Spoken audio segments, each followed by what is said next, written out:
les contamos que vendría a este consejo de redacción el secretario de Agricultura y Desarrollo Rural de Antioquia, porque queremos hablar con él algo muy bonito que pasó esta semana en la plaza minorista, que se convierte como en el epicentro de unos proyectos de conectividad entre el campo y la ciudad, sin intermediarios, directamente, para que los comerciantes y nosotros los consumidores nos beneficiemos. Pero además, ¿cómo no aprovechar al representante de los secretarios de Agricultura del país para saber cuáles son los retos que el sector agropecuario tiene de cara al nuevo gobierno, donde hay que poner el zoom, la lupa, cuáles son los temas centrales, delicados, lo que hay que cuidar, pero además lo que hay que potenciar? Hablemos en detalle con el secretario de Agricultura.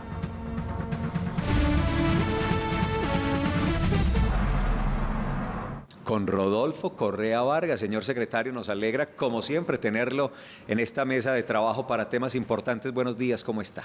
Felipe, Paula, Andrea, un gusto estar aquí como siempre y por supuesto un saludo a todos los televidentes, Felipe. Empecemos por lo que desata inicialmente esta invitación y fue lo que ocurrió esta semana, el proyecto que consolida incluso que era, digamos, un mandato de gobierno de Aníbal Gaviria y que se logra hacer inicialmente en la plaza minorista, que es generar esa conexión, el campo con la ciudad de una vez, sin intermediarios, para beneficiar la cadena y llegar con productos más frescos, a mejor precio. ¿Qué pasó esta semana en la minorista? Hombre, Felipe, muy contentos estamos en el gobierno departamental con estos bonitos resultados, porque yo creo que la palabra es la que usted utiliza, bonito, esto es muy bonito. Sí. Cuando llegamos al gobierno, Felipe, nos dimos cuenta de que, oiga pues la cifra, el 74% de los alimentos que se consumen en Medellín no se producen en Antioquia. Con una cifra de estas, y uno como secretario de Agricultura, con un mandato dado por el gobernador para atender esta situación, pues tiene un gran problema, Andrea, es un problema serio. Un reto enorme. Claro, ¿cómo resolverlo? Entonces nos dimos a la tarea, Felipe, de buscar a los que saben. Usted sabe que yo soy abogado y digamos que mi oficio es ser gerente. Y un gerente no tiene que ser agricultor si va a dirigir una empresa agrícola, ni tiene que ser químico si va a dirigir una farmacéutica. Un gerente es un sujeto con capacidad de resolver problemas de forma eficiente. Entonces, como dicen en Antioquia, yo no sé hacer empanadas, pero sé dónde las venden muy buenas. Me fui a buscar a los que saben, que son la Organización de Naciones Unidas en su Agencia para la Agricultura y la Alimentación. Y con la FAO diseñamos un sistema que posibilita unir al productor directamente con el comercializador para que éste se lo venda a un consumidor, porque, hombre, ¿cómo le parece a usted que es que existen demasiados eslabones o niveles de intermediación que hacen que el producto salga muy caro? Por ejemplo, Felipe, solo para ponerle un caso de la yuca en Turbo. Resulta que un kilo de yuca se lo pagan a un productor en la finca en Turbo en 380 pesos y se lo venden a una señora en Aranjuez, en Manrique, en Belén, en Laureles, en El Poblado, a 1.800 pesos. Entonces, con este panorama, digamos que se está presentando un modelo de injusticia alimentaria, tanto para el productor como para el consumidor final. Por eso lo que hicimos fue, con la FAO, crear unos centros de acopio en las subregiones, agrupar a los pequeños productores en cooperativas, dotarlos de unos instrumentos de transporte que son motocargas que permiten entrar a cualquier vereda, en cualquier lote, en cualquier carretera, para acopiar esos productos y estos productos enlazarlos directamente con almacenes de grandes superficies, como el Éxito, por ejemplo, que hay que hacerle justicia a los que están sirviendo y ayudando. El Éxito ha prestado una colaboración tremenda a este sistema de justicia alimentaria, pero también con plazas, también con pequeños supermercados. Y lo que usted pregunta ya concretamente es la minorista. Pues resulta que lo más lógico es que Medellín sea el corazón del sistema de abastecimiento, porque aquí es donde más gente hay, y por eso elegimos y nos aliamos con la plaza minorista, que es un centro insignia de abastecimiento del departamento y donde pasan cosas muy buenas. Yo quiero mucho a la minorista y los antioqueños y medellinenses queremos mucho a la minorista porque allá siempre pasan cosas muy buenas. Y la minorista dijo, sí, me meto en el trabajo y convertimos a esa minorista en el epicentro de conexión ciudad-campo para que los productos se los paguen mejor a los pequeños productores y se los vendan más barato a los consumidores de los barrios de Medellín. Por eso estamos, lo decía yo en un tuit que publiqué hace algunos días, cuando realizamos el acto, estamos poniendo a Medellín como un ejemplo del sistema de abastecimiento alimentario para la vida y la equidad, que es el propósito de este gobierno departamental. Secretario, pues muchos de los productores, sabemos, han tenido la constante situación de queja frente a el valor en que les pagan por sus productos.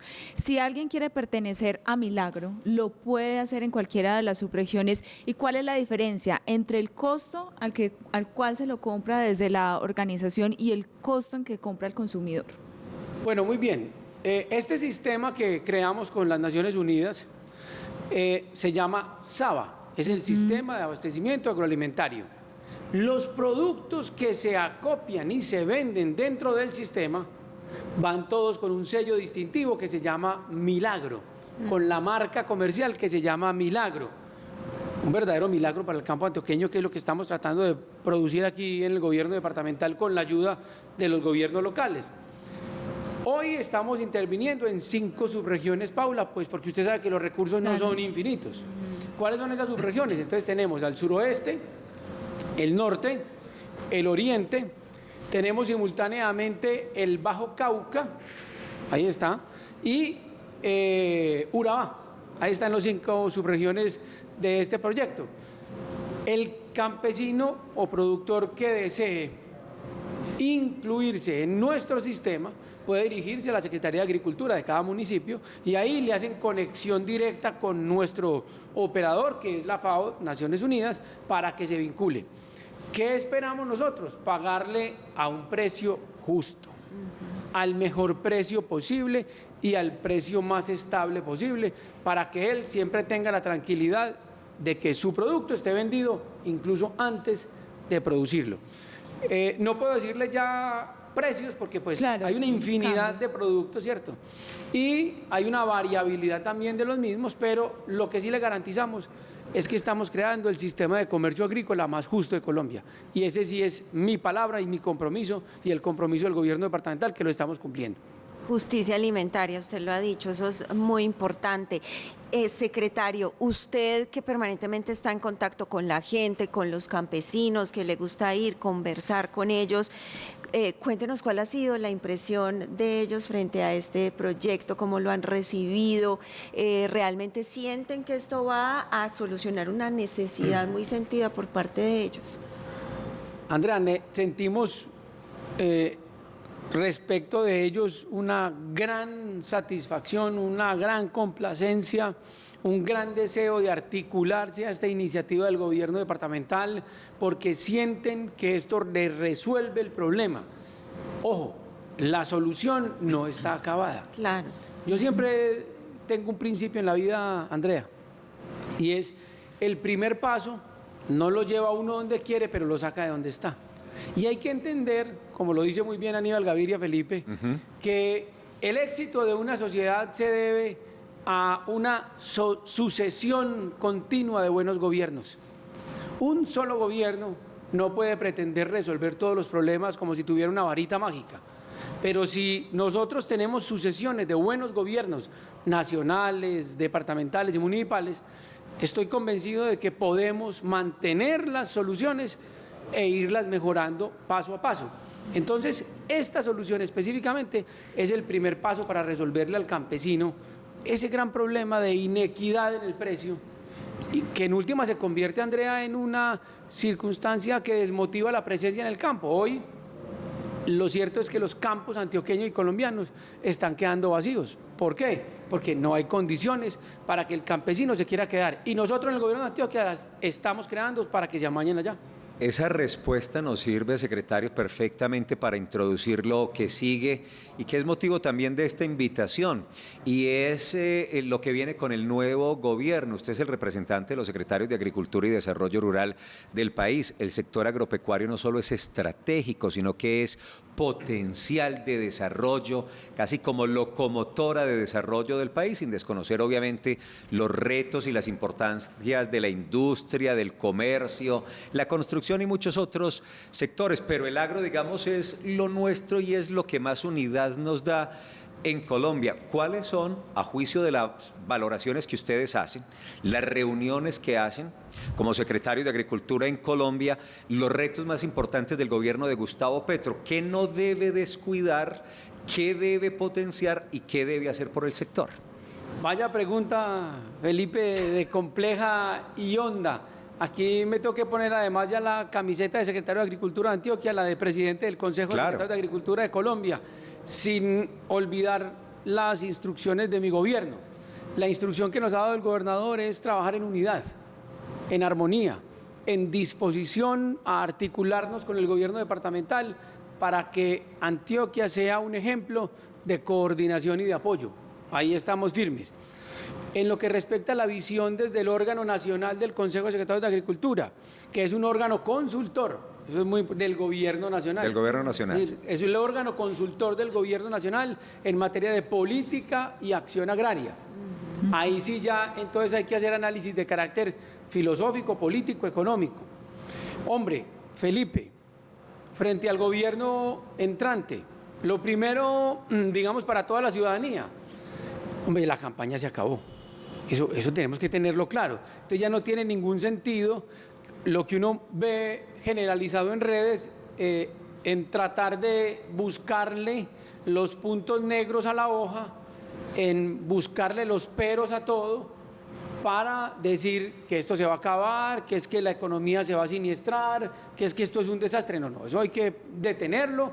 Y la invitación que hacemos desde el Consejo de Secretarios de Agricultura a toda la ciudadanía es, hombre, calma, vamos a esperar, vamos a tener paciencia y prudencia al momento de evaluar las políticas. Eso no significa que la gente no pueda criticar, que no pueda examinar, que no pueda reflexionar, claro que sí, pero prudencia porque si empezamos a generar una ola generalizada de pesimismo, pues entonces eso nos va a afectar seriamente en los mercados internacionales y los perjudicados somos nosotros. Entonces, al gobierno nacional de Gustavo Petro desearle lo mejor, porque si al gobierno le va bien, a Colombia le va bien. ¿Qué líneas rojas hemos observado nosotros frente a la acción gubernamental en política agraria? Porque también hay que tener claro, pilas, que esto hay que tener mucho cuidado si se hace o no se hace. Primero, Felipe, hombre, el gobierno no puede intervenir la importación de los insumos, prohibiendo importación de insumos o estableciendo más impuestos a la importación de los insumos. Eso no se puede, porque generaría una cascada, un efecto dominó en el deterioro agroeconómico del país. Simultáneamente, el gobierno no puede intervenir en la fijación de los precios de los alimentos, porque eso torpedea completamente la ley de oferta y demanda, que es en función de lo cual opera la economía. Entonces, ahí hay que tener eso supremamente claro.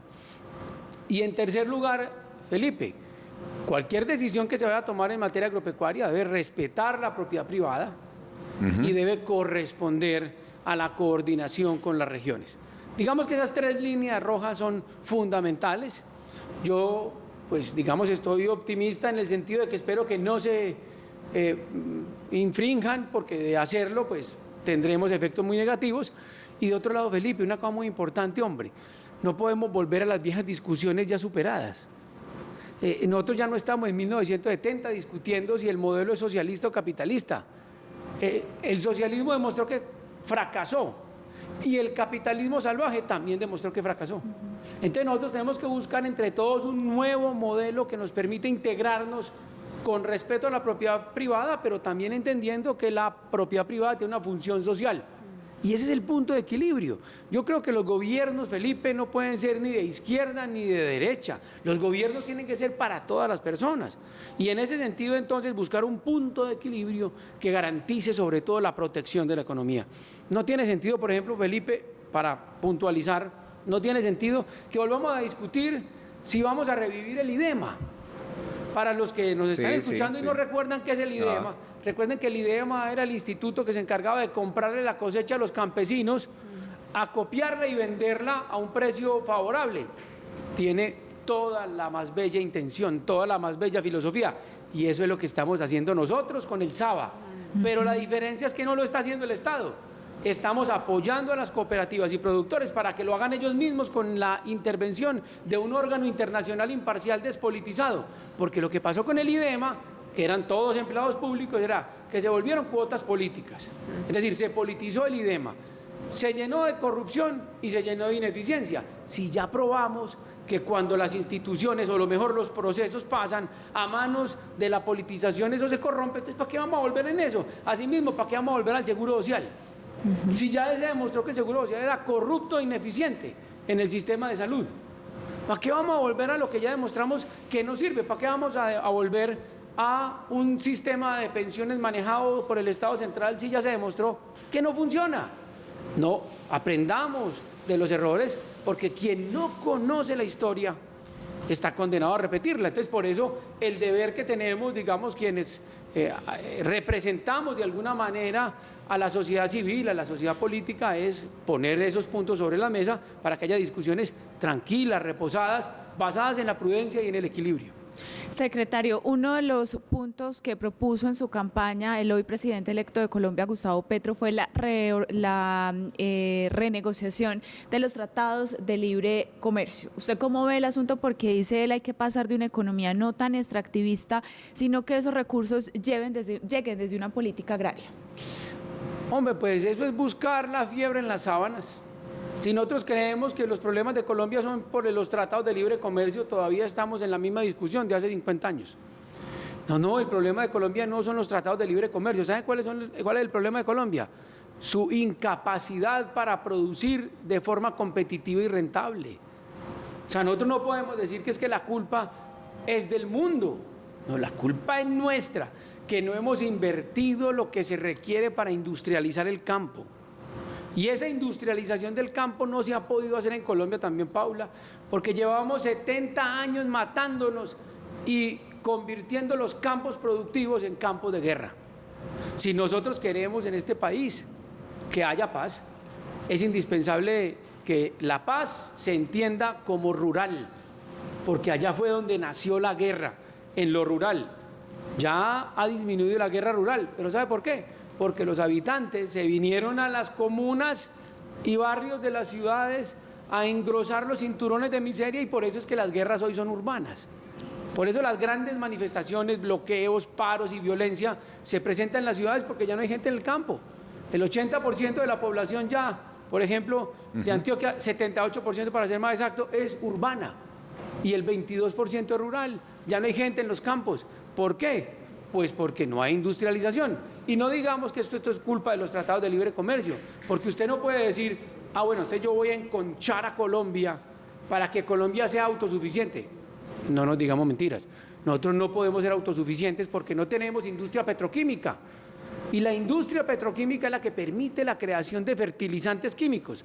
Y si no hay fertilizantes químicos, entonces usted tiene que comprarlo en el exterior. No hay nada. De acuerdo a las reglas del libre comercio. Entonces, no le echemos la culpa a las sábanas como sitio donde está la fiebre. No, la fiebre la tiene es el paciente, y el paciente somos nosotros, y nos tenemos que aliviar nosotros mismos.